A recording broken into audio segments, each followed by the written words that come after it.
नामदेव तुकाराम पंढरीनाथ महाराज की जय, माऊली ज्ञानेश्वर महाराज की जय, संत तुकाराम महाराज की जय, काळ भैरवनाथ भगवान की जय, शिव छत्रपती शिवाजी महाराज की जय.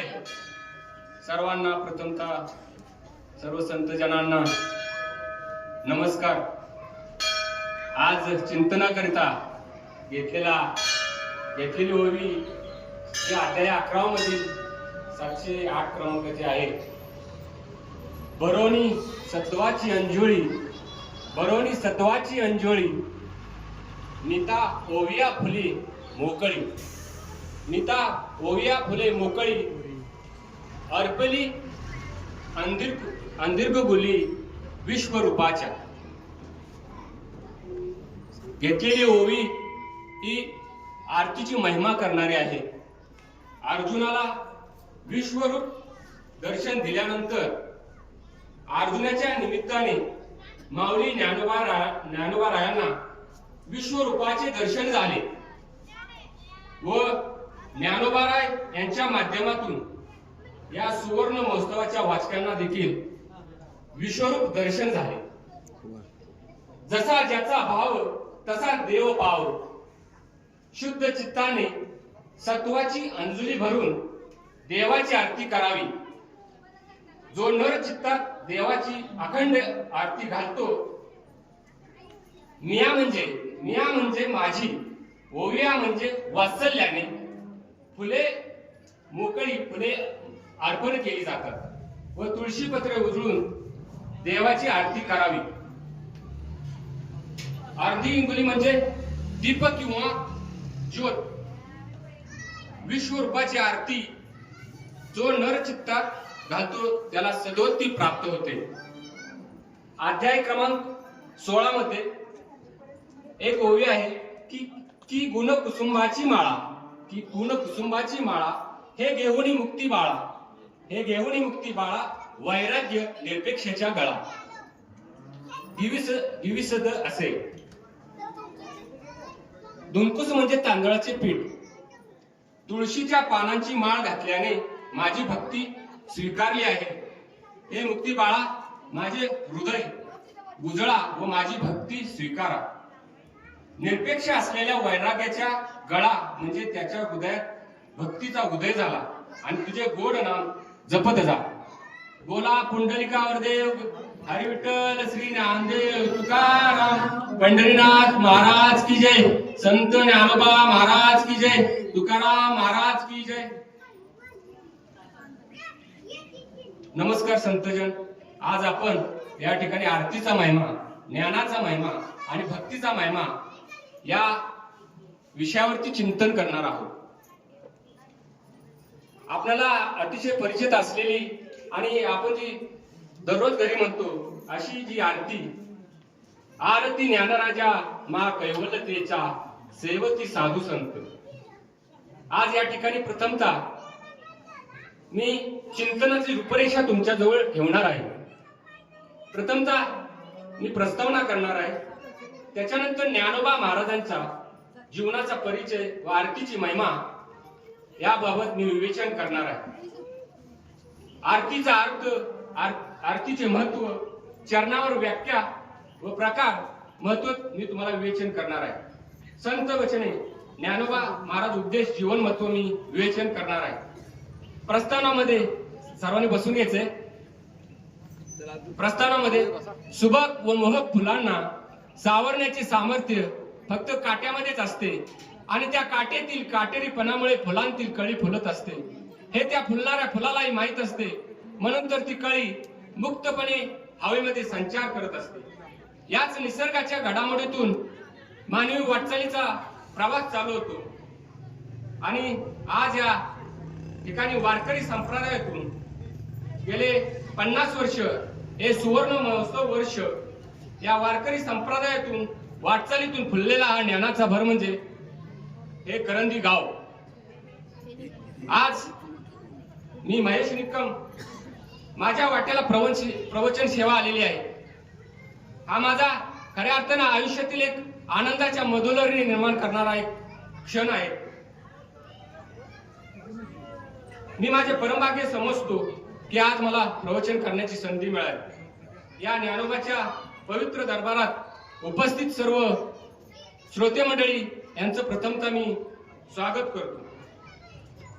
या महाराष्ट्र राज्यामध्ये शिवछत्रपती सारखे शिवाजी होणे नाही, माऊली नंतर समाधी नाही, तुकोबार महाराज नंतर वैकुंठ नाही, रामासारखे आचरण नाही, हनुमंतासारखी सेवा नाही, माशासारखे पोहणे नाही, गरुडासारखी भरारी नाही आणि आई वडिलांसारखं दुसरं दैवत या जगात नाही.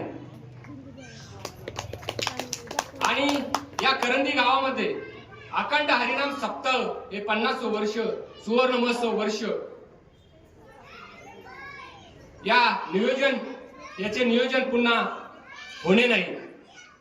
खरोखरच आम्हाला खूप अभिमान वाटतो आमच्या तरुण मंडळीला की आज बघता बघता 50 वर्ष होऊन गेले आणि खरी आज गरज आहे की तरुण मंडळींनी या प्रवाहात स्वतःला वाहून घेतलं पाहिजे. चांगले लोक आणि चांगले विचार जर आपल्या बरोबर असतील तर आपला या जगात कोणीच पराभव करू शकणार नाही. शून्यालाही देता येते किंमत, त्याच्या पुढे फक्त एक होऊन उभं राहता आलं पाहिजे. चांगले जी माणसं मनाने जिंकलेली असतात, जी माणसं मनाने जिंकलेली असतात ती रणात कधीच पराभूत होऊ शकत नाहीत. रण जिंकायचं असेल तर मन जिंकणं फार महत्वाचं आहे आणि मन जिंकायचं असेल तर ते विचाराने जिंकता येतं. विचार जिंकायचे असतील तर संस्काराने ते जिंकता येतात आणि हे संस्कार खऱ्या अर्थाने या सप्ताहामधून आपल्याला मिळतात आणि त्यासाठी हा अट्टास.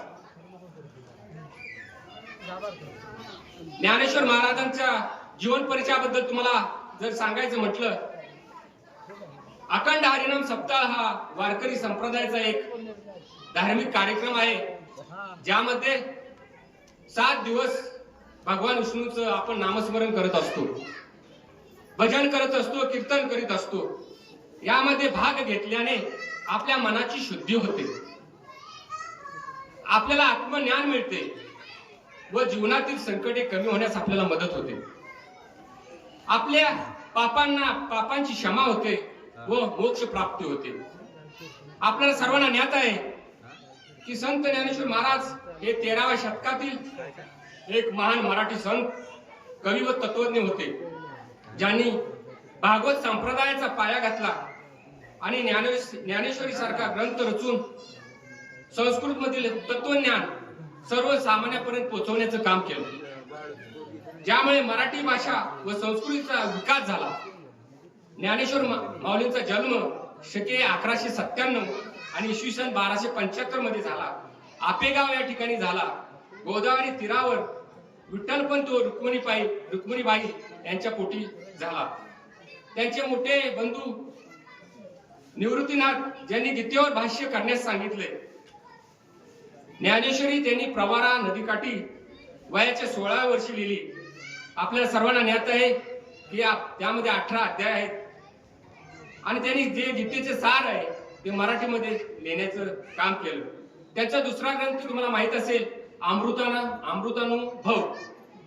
मराठी भाषेचा अभिमान, संस्कृत मधील ज्ञान मराठी भाषेत आणून मराठी भाषेला गौरवाचं स्थान त्यांनी दिलं. माझा मराठीचे बोलू कौतुके. संत ज्ञानेश्वर यांचे अभंग एक तत्वज्ञानाचा गाभा असून भक्ती, ज्ञान, वैराग्य यांचा अनोखा संगम आहे. खर तर ज्ञानेश्वर माऊलींना माऊली का म्हणतात? स्वतःच्या मुलांना सांभाळते ती आई असते आणि जगाला सांभाळते ती माऊली असते. ती माऊली वारकरी संप्रदायाचा पाया ज्ञानदेवानी घातला म्हणून माऊली ही त्यांना संज्ञा. ज्ञानदेव रचिला पाया, ज्ञानदेव रचिला पाया, उभारले देवालया. ज्ञानदेव माऊली या शब्दामध्ये किती अक्षर सामावलेले आहेत पहा. ज्ञा म्हणजे ज्ञान, न म्हणजे नम्रता, दे म्हणजे देवत्व, व म्हणजे वात्सल्य, मा म्हणजे मानवता, उ म्हणजे उदारता, ली म्हणजे लीनता. म्हणून तर ज्ञानेश्वर, आपण जर ज्ञानेश्वर महाराजांना सोडून इतरत्र सर्व जाती जमातीच्या संतांवर विश्वास असेल तर ज्ञानेश्वरांचं मोठेपण मान्य करायला आपल्याला लागेलच. कारण माऊली हयात असताना नामदेव महाराज, चोकोबा महाराज, गोरोबा महाराज व समकालीन संतांनी ज्ञानदेवांचे तोंड भरून कौतुक केले. जर नामदेव महाराज, एकनाथ महाराज, गोरोबा महाराज, कानोबात्रा महाराज, सेना नरहरी तुकाराम महाराजांनी व इतर सर्वांना जर त्यांचा मोठेपणा मान्य असेल तर आपण सुद्धा तो मान्य का करायला नको. संत माऊलींबद्दल काय म्हणतात ते आपण पाहूया. ज्ञानेश्वरांना माऊली हे संबोधन ब्राह्मणांनी दिलेले नाही, तर ते समाजातील त्यावेळेच्या सर्व साधू संतांनी दिलेले आहे आणि त्याचे पुरावा बी आहे. तर नामदेव महाराज काय म्हणतात, ज्ञानराज माझी योग्याची माऊली, ज्ञानराज माझी योग्याची माऊली, जेने निगमवल्ली प्रकट केली. चोकोबा महाराज काय म्हणतात, तो हा महाराज ज्ञानेश्वर माऊली, जेने निगमवल्ली प्रकट केली. सेना महाराज माऊलीबद्दल काय म्हणतात, ज्ञानदेव माता, ज्ञानदेव पिता, तोडी भवव्यता ज्ञानदेव. त्याचबरोबर संत जनाबाईंनी ज्ञानेश्वर माऊलींचा आपल्या याच्यामध्ये उल्लेख केलेला आहे. अहो सखेची साजनी ज्ञानाबाई हरणी, मज पाडासाची माय व त्याचा वेगा. तुकाराम महाराज काय म्हणतात, तर तुका म्हणे ज्ञानेश्वरा राका पापापे किंकरा. आपण पाहिले सर्व संत ज्ञानेश्वरांना एवढे का म्हणतात, त्याची काही कारणे आहेत. माऊली हे कधीच जातपात मानत नव्हते. माऊलींनी खऱ्या अर्थाने चोकोबांच्या घरी भजन केले. न पाहे याती कुळाचा विचार, न पाहे याती कुळाचा विचार, भक्त करुणाकर ज्ञानाबाई. माऊलींनी रेड्याच्या मुखातून वेद बोलवला. हा केवळ चमत्कार केला, हा फक्त चमत्कार नाही तर ज्ञान मार्गाचा हा एक प्रकारे पराभव आहे. माऊलींनी भिंत चालवली, हा योग मार्गाचा पराभव आहे. समोर चांगदेवासारखा योगी होता, म्हणूनच हरिपाठात म्हटले आहे, योग याग विधी येणे नोही सिद्धी, वायाची उपाधी दंभ धर्म. यातून योग म्हणजे साधना, याग म्हणजे यज्ञ, विधी म्हणजे कर्मकांड, याचे खूप स्रोत त्यावेळी माजलेले होते. नेमका त्यावरच त्यांनी गाभा घातला व धर्माची दारे समाजासाठी उघड करून दिली. संस्कृतीची उबोलनीय ज्ञानदृष्टी केलीशी मराठी गीता देवी. पूर्वी धर्माचे संपूर्ण ज्ञान हे संस्कृत मध्ये होते. संस्कृत फक्त ब्राह्मणांना शिकवण्याचा अधिकार होता. चालवल्या जड भिंती हरली चांग्याची, रेड्यामुखी वेद बोलविला गर्व हिजांच्या चांग्याची. अशा प्रकारे धर्म जागृतीचे एवढे महान कार्य त्यांनी केले व भक्ती मार्गाचा सोपा मार्ग त्यांनी दाखवला. त्याच मार्गाने त्यांनी विठ्ठलाची प्राप्ती केली.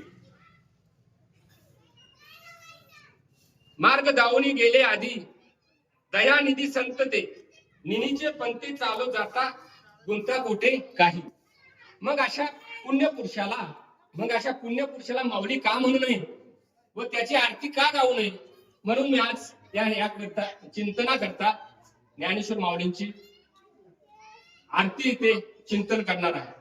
आरती ज्ञानराजा महाकैवल्यतेचा, सेवती साधू संत अनु वेदना माझा, आरती ज्ञानराजा. लोपले ज्ञान जगी हित नेनती कोणी, अवतार पांडुरंग नाम ठेविले ज्ञानी, आरती ज्ञानराजा. कनकाची ताटकरी उभ्या गोपिका नारी, नारद तुंबरहू साम गायन करी, आरती ज्ञानराजा. प्रकट गोहे बोले विश्व ब्रह्मांची केले, राम जनार्दनी पायी मस्तके ठेविले, आरती ज्ञानराजा. आरती ज्ञानराजा महाकैवल्यतेचा, सेवती साधू संत म्हणू वेदला माझा. हे ज्ञानराजा, हे ज्ञानराजा, तू सर्वोच्च आहेस. तू सर्वोच्च आध्यात्मिकाचा प्रकाशाचा स्रोत आहेस. तू महाकैवल्य तेज आहेस. सर्व साधू संत तुझी भक्ती करत आहेत. व माझं मनही तुझ्या चरणी ओढून गेलेलं आहे. हा त्याचा भावार्थ आहे. हे ज्ञानराजा, तू सर्वोच्च आध्यात्मिक प्रकाशाचा स्रोत आहेस, महाकैवल्य तेज आहेस. सर्व साधू संतांची तुझी भक्ती करत आहेत व माझं मनही तुझ्या चरणी ओढून गेलेलं आहे. या अभंगामध्ये, या आरतीमध्ये आरतीबद्दल आपण थोडस विश्लेषण माहिती घेऊया. आरतीबद्दल, आरती ही प्रेम, परोपकार, कृतज्ञता, प्रार्थना किंवा इच्छा यांसाठी अनेक पैलूंची एक अभिव्यक्ती आहे. उदाहरण द्यायचं म्हटलं तर वडीलधाऱ्यांची केली जाणारी ती आदराची पद्धत असू शकते. देवतांना केली जाणारी ती प्रार्थना असू शकते किंवा घर किंवा वाहनांसाठी केली जाणारी ती एक आशा असू शकते. आरती म्हणजे देवाकडे केलेली उपासना, एक धार्मिक विधी आहे ज्यात घड्याळाच्या काट्याच्या दिशेने फिरून प्रकाशाने देवाची आरती केली जाते. ज्यात स्तुती करणारे मंत्र व भजनी असतात. आपल्याला एक प्रकारची सकारात्मक ऊर्जा निर्माण होते व भक्ताचे मन देवाकडे आकर्षित. तर गणपतीची आरती आपण प्रथमतः म्हणतो, इष्टदेवतेची आरती म्हणावी अशी एक परंपरा आहे.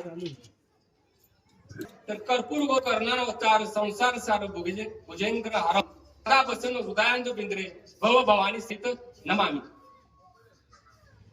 आपल्याला सर्वांना माहित आहे की आरती करताना आरतीचे प्रकार आहेत. जे ती सकाळी आरती करता ती काकड आरती, ती पहाटे केली जाते, जी देवाला जागृत करण्यासाठी ती केली जाते. त्यानंतर जी सकाळी देवाची पूजा झाल्यानंतर जी आरती केली मंगलमय वातावरण तयार करण्यासाठी केली जाते, त्या आरतीला आपण मंगल आरती असं म्हणतो. त्यानंतर नैवेद्य आरती जी रात्री झोपण्यापुरती देवाला निद्रेसाठी किंवा निरोप देण्यासाठी जी आरती केली जाते ती शयन आरती. आरतीच्या अनेक शैली आहेत.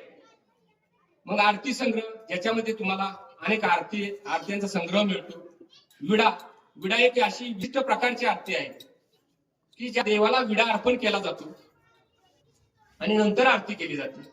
कीर्तन समाप्ती झाल्यानंतर जी आरती केली जाते त्याला कीर्तन आरती आपण म्हणतो. आणि भावपूर्ण आरती, जी मनापासून देवाला हाक मारण्याकडे जी आरती केली जाते ती भावपूर्ण आरती.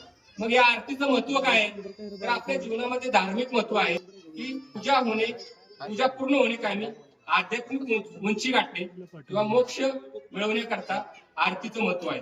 मानसिक फायदे काय आहेत, तर आरतीमुळे मनात उत्साह येतो, मन आपलं एकाग्र होतं आणि मनाला शांती मिळते. शारीरिक फायदा आहेत, त्या आरती करताना आपला जो श्वासोच्छ्वास आहे फुफ्फुसांची कार्यक्षमता वाढते. आरती ज्ञानराजा ज्ञानाचा राजा आहे. ज्ञान म्हणजे काय, जी व्यक्ती व परिस्थितीची ओळख व व्यावहारिक कौशल्य आहे. ज्ञान आपल्याला काय फायदा होतो ज्ञानामुळे, ज्ञान आपल्याला ध्येय व पूर्ण करण्यासाठी मदत होते. मग ज्ञान मिळवण्यासाठी शिक्षण ही त्याची गुरुकिल्ली आहे. ज्ञानाला महत्व ज्यांनी महत्व दिलं त्याने आपल्या जीवनामध्ये प्रगती केली. ज्ञान म्हणजे काय आहे, तर ज्ञान म्हणजे एक प्रकारची माहिती, आकलन, विद्या, व्यासन आणि बुद्धी. मग ज्ञानाचे काही 4 प्रकार आहेत. Knowledge of institution, knowledge of education, knowledge of inspiration आणि knowledge of intuition. Knowledge of intuition जे ज्ञान आपल्याला उपजतच मिळतं, जे सर्व प्राण्यांमध्ये व माणसांमध्ये, सर्व पक्षी व जलचर प्राण्यांमध्ये असतं. ज्या गोष्टी आपल्याला शिकवाव्याच लागत नाहीत, ज्या गोष्टी आपल्या शाळे कॉलेजमध्ये शिकवाव्याच लागत नाहीत, जे ज्ञान उपजतच असते ते ज्ञान म्हणजे नॉलेज ऑफ इंट्युएशन. उदाहरणार्थ भय, निद्रा किंवा आहार, मैथून हे त्याचे 4 प्रकार आहेत. कारण या भय, बघा आता भय, भीती निर्माण करायला काही शिकवावं लागत नाही, झोप घ्यायला काही शिकवावं लागत नाही, किंवा आहार घ्यायचा असेल तर काही शिकवावं लागत नाही. त्यालाच आपण नॉलेज ऑफ इंट्युएशन म्हणतो. त्याचबरोबर नॉलेज ऑफ एज्युकेशन जे आपल्याला ऐकण्यातून, वाचण्यातून किंवा अनुभवातून किंवा व्यवहारातून मिळतं, त्याला नॉलेज ऑफ एज्युकेशन म्हणतात. आणि नॉलेज ऑफ इन्स्पिरेशन म्हणजे मोठी मोठी काव्य निर्माण करणं, मोठी मोठी शोध घेणं. त्याचबरोबर नॉलेज ऑफ इंट्युएशन, जे ज्ञान अद्भुत आहे, जे ज्ञान अद्भुत आहे आणि जे जे ज्ञानाने देवाचा साक्षात्कार होतो, जे देवाच्या कृपेने मिळते. उदाहरण द्यायचं म्हटलं तर ज्ञानेश्वर माऊली. ज्ञानेश्वरी आपण वाचत आहोत, पण वाचताना सहज समजलेला भाव तुमच्या पुढे मांडतो की मला असं वाटतं की आयुष्यात कुणावर जास्त काळ घुसू नये. भांडण लागलेच तर ते तिथल्या तिथे निपटून टाकावे, बाकी बोलणं चालू ठेवावे. रुसवा फुगवा अबोला जास्त काळ ठेवू नये. यात महत्वाचा प्रश्न असा उरतो की माघार कुणी घ्यायची. तर माऊली म्हणतात, ज्याला सुखी व्हायचं आहे, एकदम चांगलं वाक्य आहे. माऊली म्हणतात की ज्याला सुखी व्हायचं आहे त्याने प्रथमतः माघार घ्यावी. अहंकार ही सर्व नात्यांना सुरुंग लावणारी एक वात आहे. अहंकार ही सर्व नात्यांना सुरुंग लावणारी वात आहे. ज्याने अहंकाराची वात विझवली तोच खरा जीवनात खरा सुखी आहे. ज्ञान मिळाल्याने काय होतं तर सशक्तीकरण, आपली प्रगती होते, आपल्या समस्यावर निराकरण आपल्या होतं, आत्मविश्वास आपला वाढला जातो. आणि हे टिकवायचं असेल तर आपल्याला ध्यानाची गरज आहे. आपण एकाग्र आणि मन शांत ठेवणं गरजेचं आहे. तसेच सखोल वाचन करणं गरजेचं आहे, चिंतन करणं गरजेचं आहे, एकमेकाला प्रश्न विचारणं गरजेचं आहे. आणि या गोष्टी करत असताना आपल्यामध्ये सातत्य असणं गरजेचं आहे. दुसरा एक शब्द या आरतीमध्ये आलेला आहे, महाकैवल्य तेजा. महाकैवल्य तेजा, मान ज्ञानाचा प्रकाश, ज्ञानाचा तेज आहे. महाकैवल्य तेज आपल्या जीवनाला पवित्र शुद्ध बनवतात. त्याच्यानंतर सेवती साधू संत हा एक शब्द आलेला. साधू संतांची सेवा करणे म्हणजे काय करणे तर पूजा करणे, त्यांचा आशीर्वाद घेणे. तुकाराम महाराज काय म्हणतात? तुकाराम महाराज म्हणतात, आता तुम्ही कृपावंत साधू संत जीवलग, गोमाटे ते करा माझे भार होजे. मग संत व साधू याच्यामध्ये बी थोडासा फरक आहे. संत काय करतात तर सत्याचे पालन करतात, समाजाचे ते मार्गदर्शक असतात. उदाहरणार्थ द्यायचं म्हणलं तर ज्ञानेश्वर आणि तुकाराम महाराज. आणि साधू म्हणजे काय तर साधू साधना करतात. साधू हे एकांतवासी असतात, सांसारिक मोहापासून ते मुक्ती मिळालेली असतात. उदाहरण द्यायचं म्हटलं तर गोरखनाथ, मच्छिंद्रनाथ आणि चांगदेव महाराज. मग हे संतांचं काही प्रकार बी आहेत. ज्ञानसंत, भक्ती संत, कर्मसंत. ज्ञानसंत म्हणजे ज्ञानाचे मार्गदर्शक जे ज्ञानेश्वर महाराज आहेत. भक्ती संत म्हणजे भक्तीचे मार्गदर्शक जे तुकाराम महाराज आहेत. कर्मसंत म्हणजे कर्मांचे मार्गदर्शक जे एकनाथ महाराज आहेत. साधूंचे प्रकार जे आहेत, योग, तप आणि ज्ञान साधू. योग साधू म्हणजे योगाचे मार्गदर्शक. उदाहरणार्थ द्यायचं म्हणलं तर गोरखनाथ महाराज. तप साधू म्हणजे तपाचे मार्गदर्शक. उदाहरण द्यायचं म्हटलं तर चांगदेव महाराज. ज्ञान साधू ज्ञानाचे मार्गदर्शक. उदाहरण द्यायचं म्हटलं तर मच्छिंद्रनाथ महाराज. मग संत व साधू यांचे लक्षण काय आहेत तर सत्यनिष्ठा, अनासक्ती, प्रेम, दया. मग हे साधू संतांची सेवा करायची म्हणजे नेमकं काय करायचं तर त्यांना भोजन द्यायचं, पाणी, वस्त्र, सेवा व त्यांचं प्रवचन ऐकून घ्यायचं. आरतीमध्ये एक शब्द आलेला आहे, मन वेदला माझा. मन हे फार वडाय मन आहे. मन एक जटिल आहे, एक रहस्यमय तो अवयव आहे जे आपला विचार व भावना व्यवहारांना नियंत्रित करते.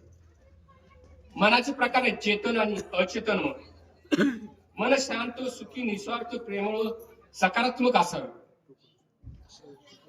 दुसऱ्या चरणामध्ये म्हटलंय की लोपले ज्ञान जगी हित नेनत कोणी, अवतार पांडुरंग नाम ठेविले ज्ञानी, आरती ज्ञानराज.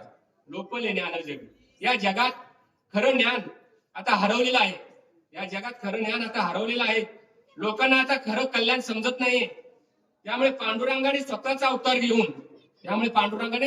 अवतार घेऊन संत ज्ञानेश्वर यांना जन्म दिला आणि त्यांनाच ज्ञानी हे नाव दिलं. म्हणून लोपले ज्ञान जगी हित नेनती कोणी. मग हे ज्ञान आजच्या काळामध्ये हरवत चाललेलं आहे. त्याची काय कारण आहे तर अज्ञान. व चुकीच्या धोरणामुळे हे ज्ञान हरवत चाललेलं आहे. तसेच माहितीचा अतिरेक, खरी व महत्वाची माहिती शोधणे कठीण होते, त्यामुळे आपलं ज्ञान हे विरळ होत चाललेलं आहे. तसेच एकाग्रतेचा अभाव आज आपण पाहतोय. मोबाईल, सोशल मीडिया, इतर गोष्टीमुळे प्रत्येकाचं मन हे विचलित होत चाललेलं आहे. शिकवलेल्या गोष्टी आता लक्षात राहत नाही. तसेच चुकीच्या माहितीमुळे ज्ञान लोपत चाललेलं आहे. अनुभव नसेल तर ज्ञान जास्त काळ टिकत नाही. हित नेणं ती कोणी. तुमचे हित जर तुम्हाला जपायचं असेल तर तुमचे विचार, तुमचं संभाषण, तुमचं देहबोली, तुमची वागणूक यावर तुमचं हित अवलंबून असतं. खरं सांगायचं म्हणजे तर जीवन आपल्याला सुखी किंवा आपल्याला जर हित पाहिजे असेल तर प्रथमतः आपल्याला आपल्या घराची वातावरण निर्मिती आपल्याला बदलली पाहिजे. जसं आपण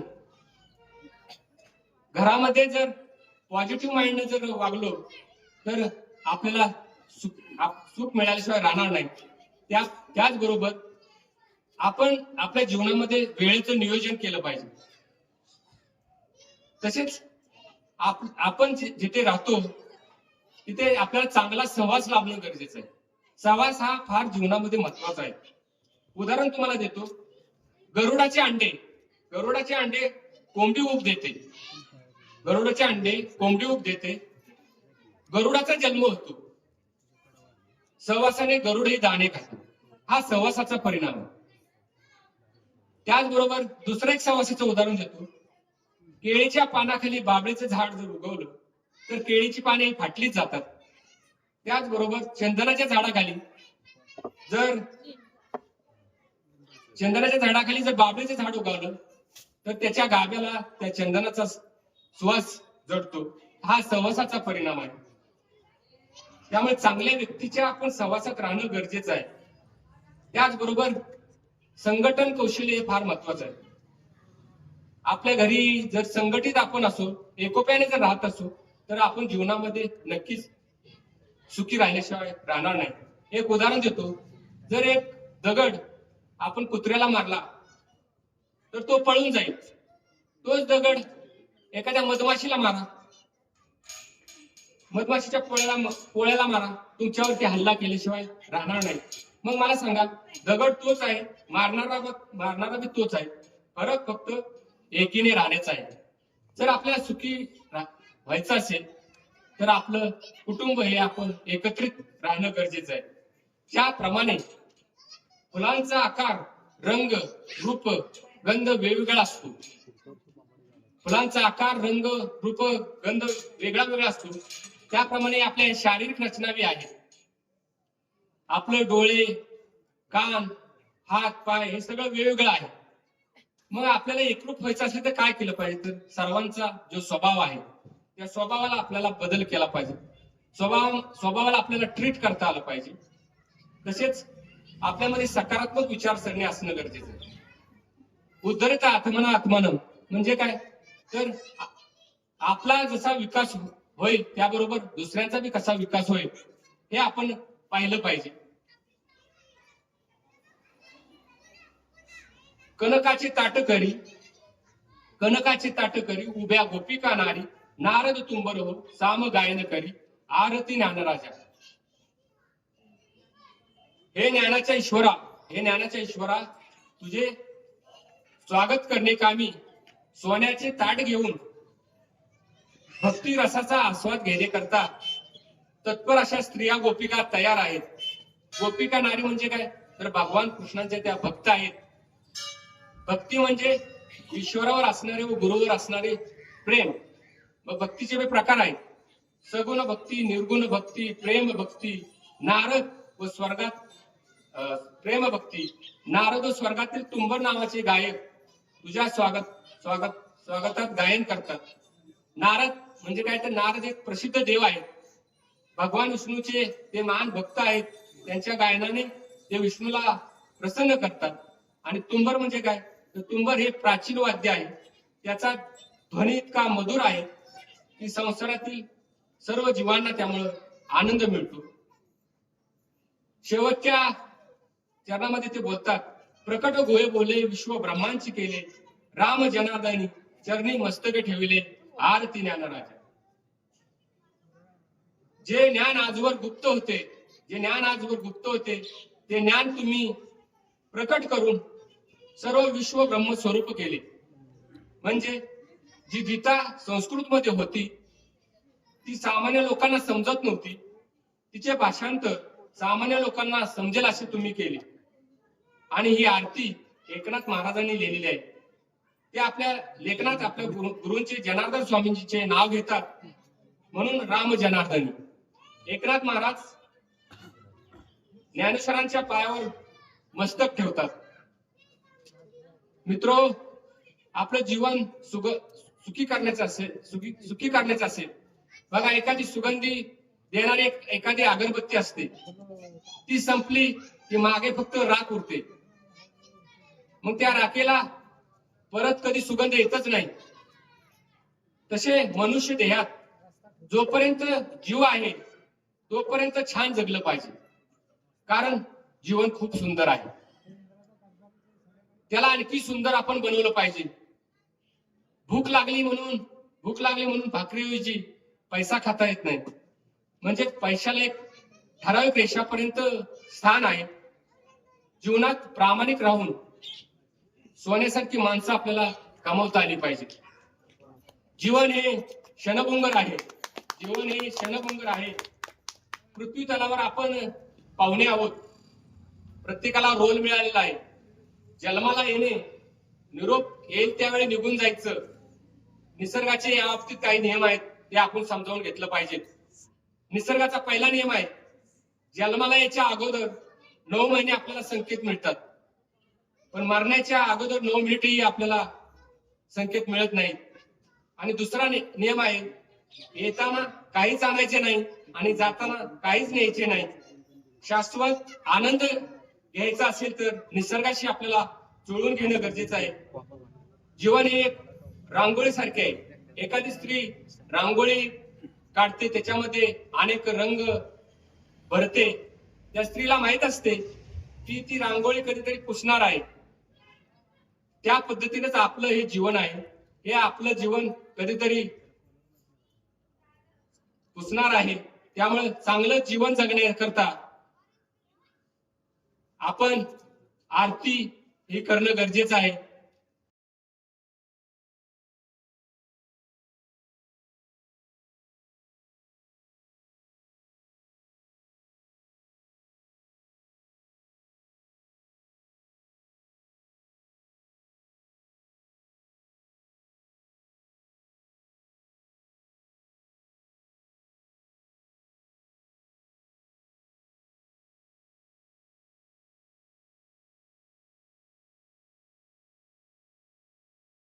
कळांची व्यंकटी सांडव, तया सत्कर्मी रती वाढव. होता परस्परे गण मैत्र जीवांचे, देवतांचे दिलेर जाव. विश्व सदैव सोरे पाव, जो जीवांची रतोतीला भू प्राणी जात. वर्षत सकळ मंगळी, ईश्वर निष्ठांची मांदी आळी. अनवरत भ्रमंडळी विठ्ठल होता, चला कल्पतरूंचे आरव. चेतना चिंतामणीचे गाव, बोलती जे अर्णव पियुषांचे. चंद्रबीजे अलांछन, मारतंड जे तापहीन. ते सर्वाही सदा सज्जन सोयरे होतो. किंबहुना सर्व सुखी पूर्ण भुवनी ती लोकी. गजगावी पुरकी अखंडी, आणि ग्रंथ एकजवी विशेषी लोकी. द्रष्टा दृष्ट विजय व्हावे, गीतमणी श्री विश्वेश्वराव. होईल दान तसाव, येणे ज्ञान देव सुखिया. येणे ज्ञान देव सुखिया. येणे ज्ञान देव सुखिया. ओम शांती शांती शांती. रामकृष्ण हरी. माऊली, आजचं प्रवचन आपण ऐकत होतात श्री हरिभक्त परायण महेश शामराव निकम यांच्या दिव्य वाणीतून. आणि या सुवर्णमी महोत्सवात त्यांनी आजचं हे 4थं प्रवचन पुष्प ओढलेलं आहे. मी महाराजांना विनंती करतो की श्रीफळ देऊन त्यांचा सन्मान करावा. रामकृष्ण हरी. तसेच आपल्या प्रवचनकार श्री थोरात महाराजांना विनंती करतो की त्यांनी 2 शब्द बोलावेत. धन्यवाद.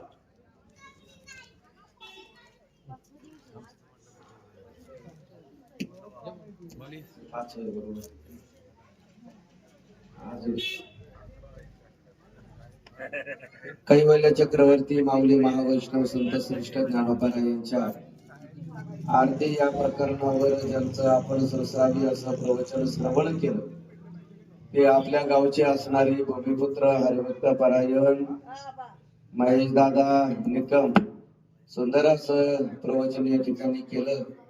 आता ही जी आरती आहे ती जनार्दन स्वामींचे असणारे 2 शिष्य बर का महाराज. जनार्दन स्वामींचे 2 शिष्य, एका जनार्दनी म्हणजे नाथ महाराज आणि रामा जनार्दनी म्हणजे रामा महाराज असे 2 संत आणि त्यातील असणारी संपूर्ण यामध्ये रामा महाराजांनी केवळ फक्त ज्ञानोबांची एवढी एकच आरती गायली आणि गोड अशा आरतीवर ज्यांचं विवेचन आपण श्रवण केलं आणि गोड असं चिंतन झालं. सर्वांना एक नंबरची विनंती आहे, आता आपल्या सप्ताहाचे फक्त 2च दिवस शिल्लक राहिलेले आहेत आणि या 2 दिवसाची जरा थोडीशी आमची नाराजी जरा सर्वांनी दूर करा. काही आपले जे काही 50वा सुवर्ण महोत्सव आहे या निमित्तानं आपले जे काही टाळकरी आमच्या माता भगिनी बहुतांशी बऱ्याचशा उभ्या म्हणजे पहिल्या दिवसापासून कोणी उभं राहिलंच नाही कीर्तनाकरिता हरिपाठाकरिता आहो येथे सगळा सेत या अधिकार सर्वांना या ठिकाणी अधिकारी यारी लावून तोर याती भरती नारीनं करावा विचार न लगे चिंता कवनाची. आमच्या माता भगिनींनी देखील उभं राहिलं पाहिजे. नका टाळ घेऊ पण कमीत कमी आपल्या विणेकराच्या त्या बाजूने असं साठी जरी उभी राहिली तरी पण आपले जवळपास 100, 125, 150 टाळकरी आपले सहजतेनं तयार होतील. पारायणाकरिता एक सूचना आहे, उद्या आपल्याला 18वा अध्याय दुपारच्या सत्रामध्ये चालू करायचा आहे. तरी ज्या कोणा भाविकांना 18व्या अध्यायाच्या पारायणाकरिता बसायचं असेल त्यांनी उद्या यायचं आहे. सकाळच्या सत्रात आले तरी चालेल आणि दुपारच्या सत्रात आले तरी चालेल. म्हणून सर्वांना विनंती आहे का सर्वांनी जास्तीत जास्त संख्येनं कार्यक्रमाकरिता उपस्थित राहायचं आहे. आता यानंतर लगेचच हरिपाठ होईल. हरिपाठानंतर या ठिकाणी सर्वांकरिता कोणत्या पाण्याचं आज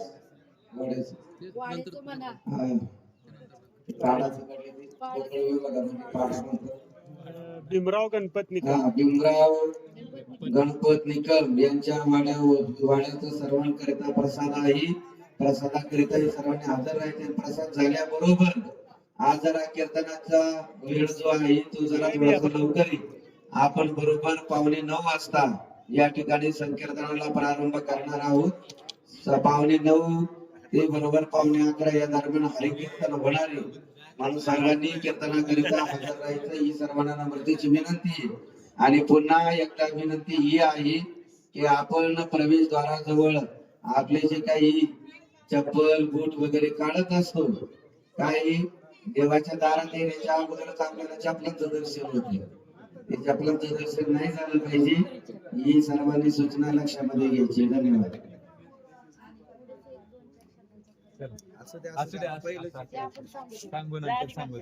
महाराजांनी सांगितलं रामेश्वरांच्या नमस्कार करतो. रामेश्वर ते बुद्ध आम्हालाच एकदम भारी शब्द भारी शब्द भारी पहिल्या मानाने काय बोलणार आहे लेकरच नाही पहिली जर पण मार्मिक शब्द वापरले छान असं मार्गदर्शनाला कोणतरी पाहिजे. तुम्ही कसं पाहिजे थोडं केल्यामुळे तर नाही.